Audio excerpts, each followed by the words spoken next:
Olá, meu nome é Bel Oliveira, sejam todos bem-vindos ao canal. O vídeo de hoje é todinho com indicação de livro. Bora?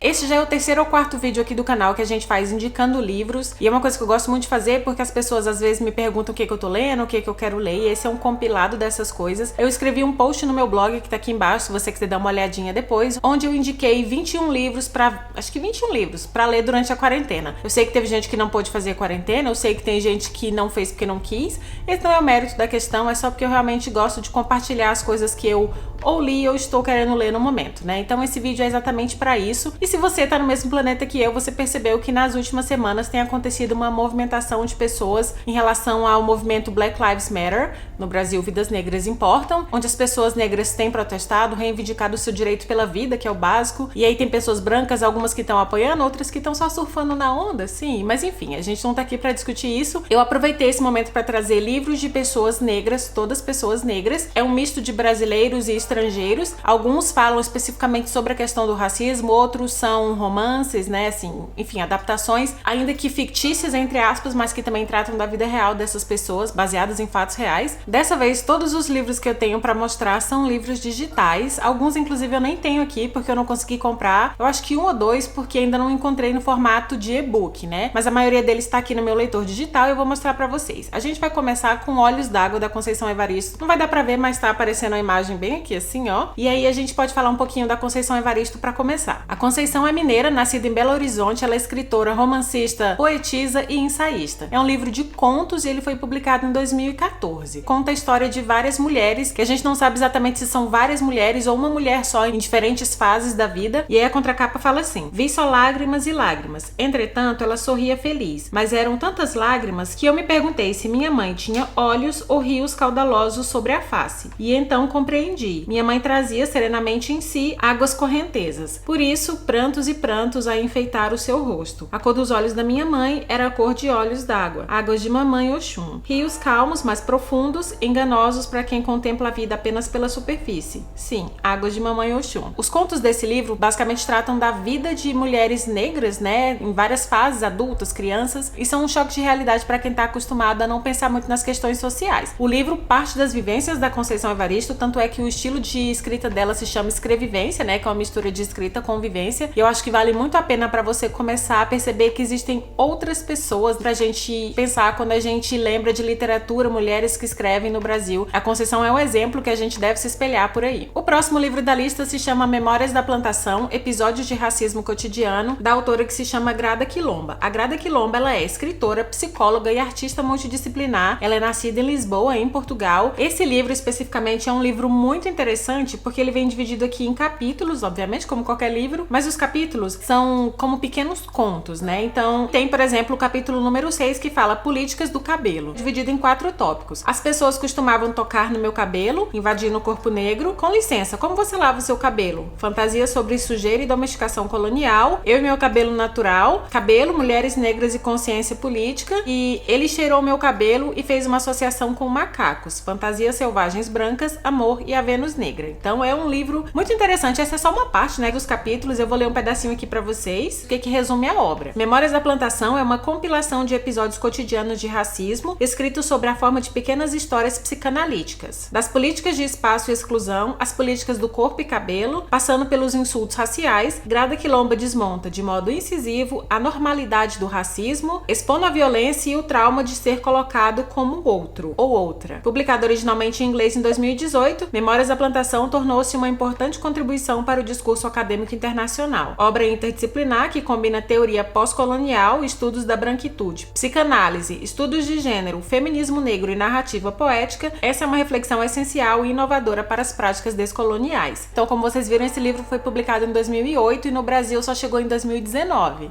Significa que a gente ainda tem um longo caminho pela frente para discutir esses assuntos, e esse livro da Grada Quilomba vai agregar muito nessa discussão. Próximo título é esse aqui, dá pra ver, meninas e meninos também, se chama Racismo Recreativo, do autor que se chama Adilson Moreira. Adilson Moreira estudou Direito na Universidade Federal de Minas Gerais, depois ele fez mestrado, doutorado, estudou em Harvard, deu aulas em universidades internacionais, e esse livro aqui é um dos que faz parte da coleção Feminismos Plurais, que fala desses assuntos que todo mundo hoje em dia comenta por alto, mas às vezes não sabe exatamente o que é, como por exemplo, exemplo, pessoas brancas se eximirem do seu lugar de discutir racismo, que é um problema causado por essas pessoas, e aí elas evocam o lugar de falar, porque eu não sou negro, eu não posso falar sobre racismo. Sim, um spoiler, você pode, você deve, você só deve ser o coadjuvante e não o protagonista de uma luta, porque é você que traz o problema para a sociedade. Porém, é o seu dever ser antirracista e colaborar para que esse problema acabe. Esse livro aqui foi lançado não faz muito tempo e a coleção Feminismos Plurais é uma coleção bastante acessível e vale muito a pena ler. Vou ler um trechinho da contracapa para vocês. Esse livro aborda uma questão sempre presente em debates políticos e jurídicos sobre direitos humanos na sociedade brasileira. De que forma classificar expressões humorísticas que reproduzem estereótipos negativos sobre minorias raciais? Muitos afirmam que estigmas culturais afetam todas as dimensões da vida dos membros de grupos minoritários, motivo pelo qual nem todos os comportamentos devem ter expressão na vida pública. Porém, há quem negue a validade desse argumento, perspectiva baseada na hipótese de que o humor racista tem caráter benigno.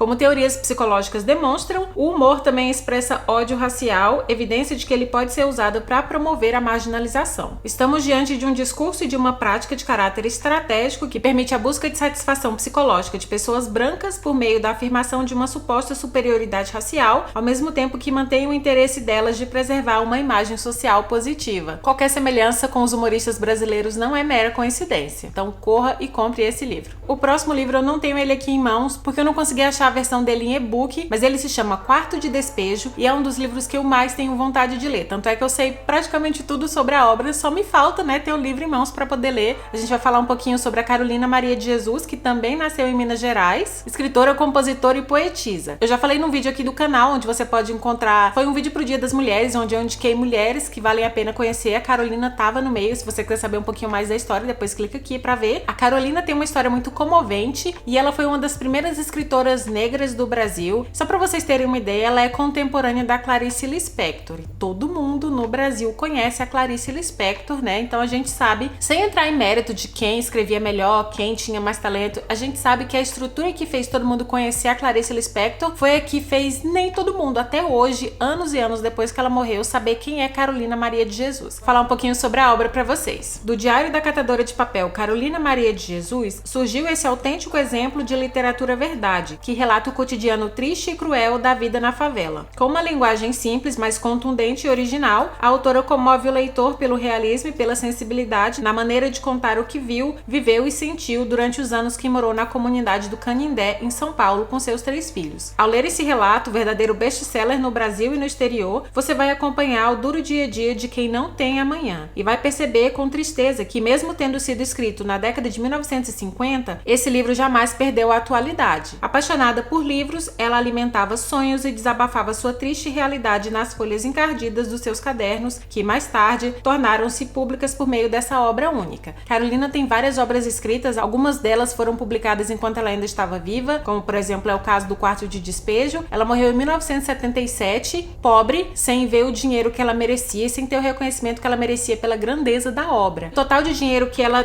teoricamente deveria ter feito com Quarto de Despejo foram 6 milhões de cruzeiros em direitos autorais. Fazendo as contas, eu não sei quanto é que isso vai dar, mas antigamente era muito dinheiro, suficiente para tirar qualquer pessoa da pobreza. Compartilhem por aí, porque essa obra e essa mulher devem ser divulgadas no país inteiro, para que nenhum de nós esqueça quem foi Carolina Maria de Jesus. O próximo livro foi um que eu adquiri recentemente, mas estava na minha listinha de desejo há muito tempo. Ele se chama Por que eu não converso mais com pessoas brancas sobre raça? A autora se chama Reni Eddo-Lodge, eu acho que é assim que fala o nome dela. Eu assisti umas entrevistas, porque tem nomes que obviamente eu não sei pronunciar. Ela é uma jornalista e autora britânica e tem como foco feminismo e a exposição do racismo estrutural. A Reni, ela já trabalhou, ela é freelancer, mas ela já escreveu artigos pro New York Times, pro The Guardian, entre outros veículos muito importantes de comunicação. No ano de 2017, ela escreveu esse livro aqui, e aí eu vou ler um pouquinho pra vocês do que ele se trata. Apesar de que eu acho que dá pra saber do que se trata, Em 2014, a premiada jornalista Reni Eddo-Lodge escreveu sobre suas frustrações a respeito da forma como as discussões sobre raça e racismo no Reino Unido estavam sendo lideradas por aqueles que não eram afetados por isso. Ela postou um texto no seu blog com o título Por que eu não converso mais sobre raça com pessoas brancas, que é exatamente o título do livro. Suas palavras a atingiram em cheio. O post viralizou e chegaram comentários de outras pessoas desesperadas para compartilhar suas próprias experiências. Impressionada Impressionada com essa explícita necessidade de uma conversa franca, ela decidiu se aprofundar na fonte desses sentimentos, explorando questões desde a erradicada história negra até o propósito político da dinâmica branca,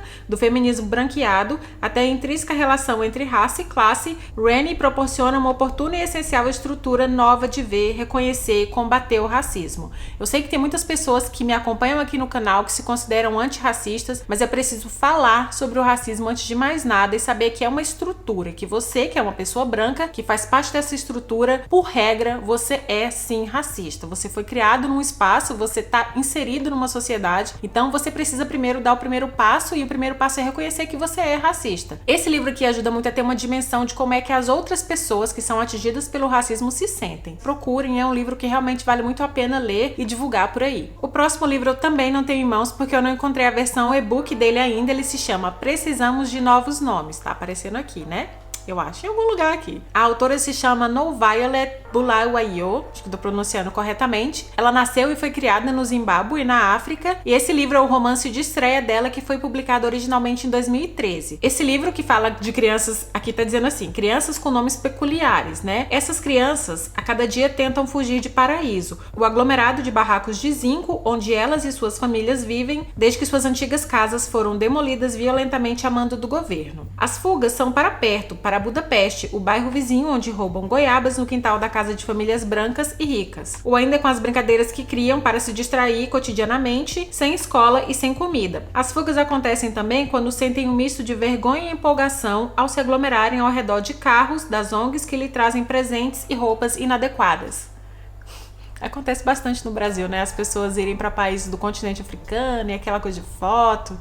Então, é isso. Mas é a vida de Darling, a protagonista narradora que o romance acompanha. A menina de 10 anos, que conhecemos em suas brincadeiras no paraíso, sonha com um dia que morará na América. Esse dia finalmente chega e Darling terá de enfrentar o frio, a saudade de sua família e de seus amigos e a adaptação nesse país que nunca vai se tornar o seu país de fato, mas que mudará o seu sotaque, moldará o seu olhar do mundo e a afastará irremediavelmente de sua terra natal. É um romance de formação, cuja protagonista ao mesmo tempo precisa enfrentar as novidades da adolescência e da vida adulta e se adaptar a uma terra onde sempre será uma estrangeira. Então percebam porque eu estou empolgadíssima com esse livro. No momento que eu pisar no Brasil, esse é o primeiro livro que eu vou comprar junto com o da Carolina Maria de Jesus. Já tô chegando no final da nossa lista, faltam só 2 livros, então se você gostou desse vídeo até aqui, aproveita e já se inscreve no canal, ativa a notificação, deixa seu like e compartilha com seus amigos por aí. Próximo livro, então, é esse aqui que se chama Cidadã de Segunda Classe. A autora se chama Buchi Emecheta. Ela é uma autora nascida em Lagos, na Nigéria, e que se mudou para o Reino Unido em 1962, onde ela viveu até a sua morte, que foi em 2017. Ao longo da sua carreira, Buchi escreveu mais ou menos 20 livros, sendo que os mais conhecidos no Brasil recentemente são O Cidadã de Segunda Classe e As Alegrias da Maternidade, que não falam sobre como é feliz o fato de você ser mãe de alguém. A maior parte da obra ficcional da Buchi Emecheta tem como foco a discriminação sexual e o preconceito racial sofrido por ela mesma, enquanto mãe solo e mulher negra no Reino Unido. Aí eu vou ler um pouquinho da contracapa aqui para vocês. Na Nigéria dos anos 60, Ada precisa lutar contra todo tipo de opressão cultural que recai sobre as mulheres.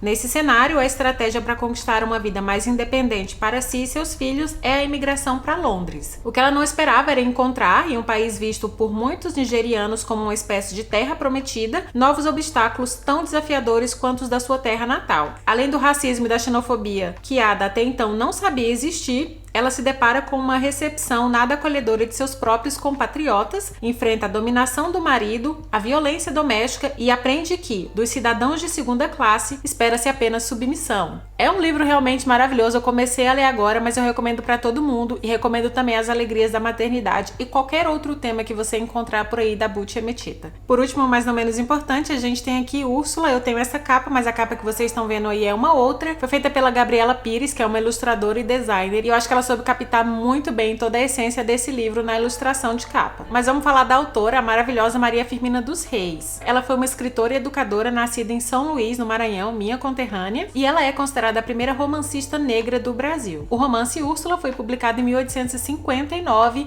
um feito histórico para aquela época. Ela era uma mulher negra abolicionista e tem uma história muito interessante sobre quando ela foi admitida no magistério aos 22 anos de idade, e a sua mãe queria que ela fosse numa espécie de carruagem que era levada por pessoas pessoas por homens negros, né, escravizados. E aí quando ela recebeu a nomeação, ela falou pra mãe dela que ela não iria nesse tipo de carruagem, porque negro não é animal pra andar montado nele. Então vocês já conseguem perceber mais ou menos como era o caráter da Maria Firmina dos Reis, e eu vou ler aqui um pouquinho da contracapa do livro. Maria Firmina dos Reis situa-se no ponto cego de duas faltas de nossas histórias da literatura: as que têm dificuldade de registrar a atuação das escritoras do século XIX e as que ignoram a produção artística dos afro-brasileiros à época da vigência da escravidão. Por isso, Úrsula, livro publicado em 1859, vale dizer, quando o romance nacional recém dava seus primeiros passos na pena de Joaquim Manuel de Macedo e José de Alencar, só veio a ser reeditado passados mais de 100 anos, datando da primeira década do século XXI, a valorização de sua riqueza literária. Úrsula justifica a fama póstuma, pois nessa obra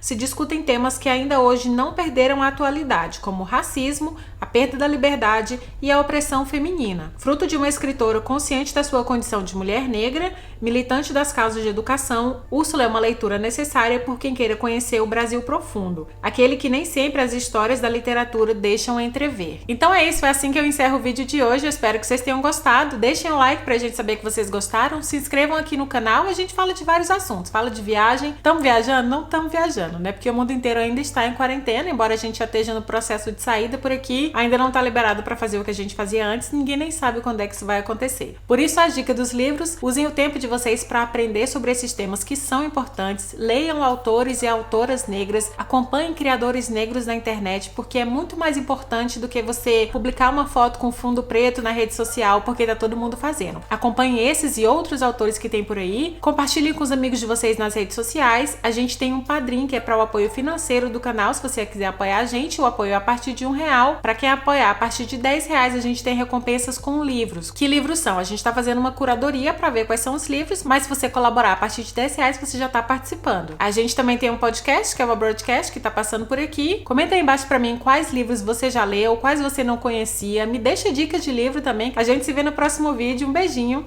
Tchau, tchau!